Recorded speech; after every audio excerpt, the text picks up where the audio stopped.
একটি ছোট গ্রামে রাহিম নামে এক দরিদ্র ছেলে বাস করত। তার স্বপ্ন ছিল বড় হয়ে একজন সফল মানুষ হওয়া। কিন্তু চারপাশের মানুষ সব সময় বলতো, তুমি পারবে না, তোমার অবস্থান তো খুবই সাধারণ। এসব কথা শুনে এক সময় রাহিম হতাশ হয়ে পড়ে। একদিন সে গ্রামের এক বৃদ্ধ আলেমের কাছে গেল।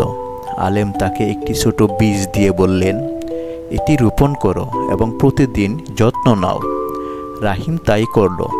দিন যায়, মাস যায়, কিন্তু গাছটি প্রথমে কোনো পরিবর্তন দেখায় না। তবু রাহিম হাল ছাড়েনি। কিছুদিন পর হঠাৎ করেই বীজটি অঙ্কুরিত হয়ে দ্রুত বড় গাছে পরিণত হতে শুরু করে। তখন আলেম বললেন, এই গাছের মতোই তোমার পরিশ্রম। শুরুতে ফল দেখা যায় না, কিন্তু ধৈর্য রাখলে একদিন সফলতা আসবেই।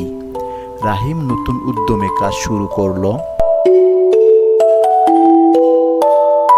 বছরের পর বছর চেষ্টা শেষে সত্যি সফল হলো। ধৈর্য, পরিশ্রম এবং নিজের উপর বিশ্বাস, এই তিনটি সফলতার চাবিকাঠি।